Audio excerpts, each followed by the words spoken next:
Boa tarde a todos, eu sou o Hugo de Biasi Cabreira, estou aqui para fazer meu vídeo da avaliação da P1 de programação. Eu fui sorteado com 6 exercícios, os exercícios estão aqui embaixo. O primeiro exercício é o exercício da lista 1, exercício 10, que eu tinha que fazer um programa que calculasse a área de um quadrado. Inicialmente, nesse exercício, eu pedi por meio do input, o usuário informar o lado do quadrado. Essa informação que eu pedi, ela é recebida como uma string para que eu possa fazer as contas com essa informação.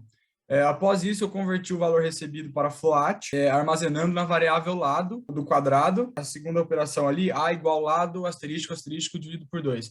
Em Python, o asterístico, asterístico, ele representa a operação de potenciação.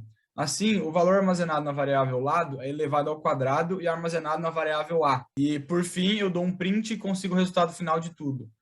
A área do quadrado é tal, tal. Exercício 2 da lista 2.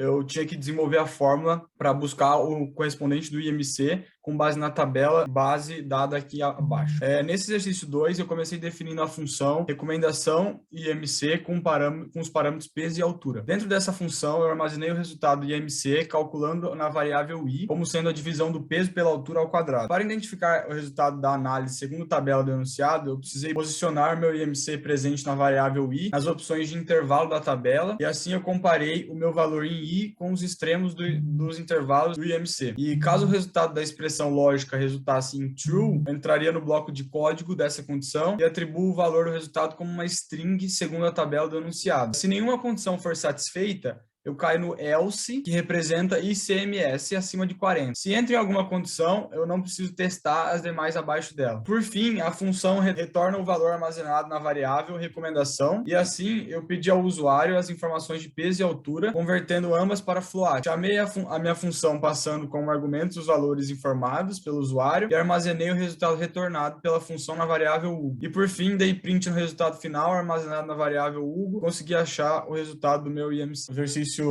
da lista 3, exercício 5, mas é meu terceiro exercício que eu fui sorteado. Com base no cardápio de uma lanchonete, eu tinha que fazer um programa que leia os códigos dos itens pedidos e as quantidades desejadas. Nesse exercício, eu comecei atribuindo 1 à variável n para poder passar pela condição do while, e além de que eu iniciei a variável q, que guardou as quantidades e variáveis para guardar as parcelas referentes ao valor total de compra de determinado pedido. Eu usei o input para que o usuário informe o código do alimento desejado, e esse valor recebido por input, ele é interpretado como uma string. Então, já converti para inteiro usando a função int, armazenando o resultado na variável n. Após isso, eu usei o input para a quantidade e realizei o mesmo processo descrito anteriormente. Com o valor armazenado em n, eu comparei com cada um dos possíveis códigos dos produtos. Se a comparação resultou em true, eu entro no bloco de código correspondente e realizo as operações internas, que sempre é calcular a parcela referente ao preço do produto e a quantidade solicitadas, mostrando essas informações por print. Calcula a parcela referente ao preço do produto e a quantidade solicitada, e depois eu acho o resultado pelo print, igual eu fiz em todos aí. E ao final de cada loop, peço ao usuário as mesmas informações pedidas no começo. Caso o n informado seja 0, meu programa sai do loop. Quando o pedido for com código 0, o pedido deve ser encerrado. No final, com o print, eu mostrei a soma total dos pedidos representados pelas parcelas guardadas anteriormente no loop. E o exercício 4, eu tinha que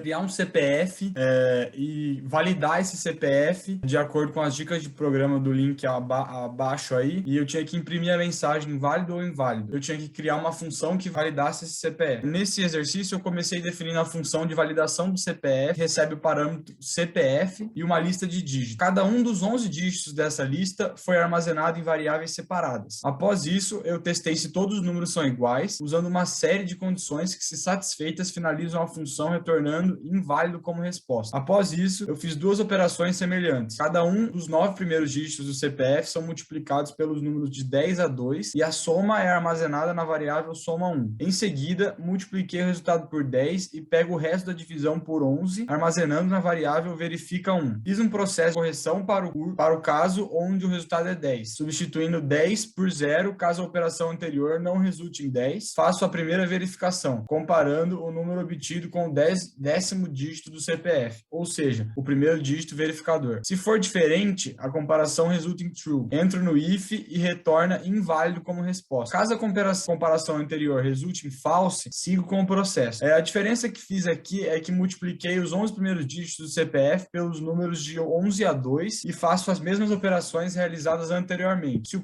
programa chegou até aqui, quer dizer que podemos retornar o CPF como válido. Após isso, usei o input para o string que representa o CPF do usuário e com o list dos dígitos receberá o mapeamento de cada caractere da string de CPF para uma lista, com os dígitos em tipo inteiro correspondentes. Ao final, chamei a minha função fornecendo a lista de dígitos como argumento e o resultado foi printado para o usuário. A última parte, print valida CPF dígito. Na lista 5, exercício 3, eu tinha que escrever um programa que lê 5 nomes e uma nota para cada aluno. Eu tinha que guardar essas informações em um dicionário e depois apresentar o aluno com a maior nota. Eu iniciei esse exercício com um dicionário vazio chamado dicionário de notas e o for i in range de 0 a 5 com um loop dado for in, dado que o range que faz o i assumir os valores de 0 a 4. Eu pedi ao usuário que digitasse seu nome e guardei a string interpretada na variável nome com o input. Realizei a pergunta novamente, mas agora convertendo a nota fornecida para um float. Assim, consegui realizar as operações que precisei para cada nome e nota informada. Eu criei no meu dicionário uma chave com o nome e o valor nota como a nota fornecida e iniciei meu dicionário com 0 e outra string vazia só para que seja declarado. Aqui no loop, se o valor correspondente à chave armazenada em nome for maior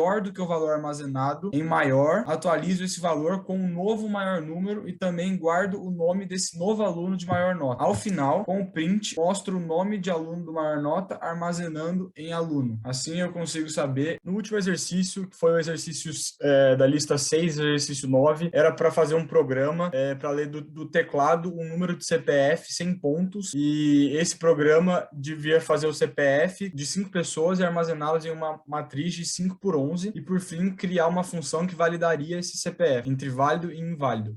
De início, eu iniciei essa função, definindo a função como CPF validate, possui como parâmetro numbers, que é uma string de caracteres de dígito de um CPF. Na primeira linha de código da função, apliquei compreensão de lista para quebrar a string e transformar cada caractere no inteiro correspondente. Com a lista de dígitos dos CPFs armazenados na variável CPF, verifiquei se o tamanho da lista era diferente de 11. Se já fosse diferente de 11, eu já retornaria que o CPF é inválido. Em seguida, eu usei cycling para verificar se o meu CPF é igual a ele mesmo, mas de trás para frente. Se for, finalizo a função e retorno que ele é inválido também. Após isso, iniciei o loop que irá fazer as verificações nos dígitos verificadores. Meu loop faz i assumir os valores 9 e 10. A variável value recebe na primeira iteração a somatória dos 9 primeiros dígitos do CPF multiplicados pelos números de 10 a 2. Em seguida, multiplico o resultado de value por 10 e faço o resto da divisão por 11 e depois por 10, guardando o resultado na variável digit. Se esse valor for diferente do primeiro dígito verificador do CPF, o 10º dígito, eu saio da função e retorno como false. Caso contrário, sigo no loop, realizando as mesmas operações, mas agora multiplicando os 11 primeiros números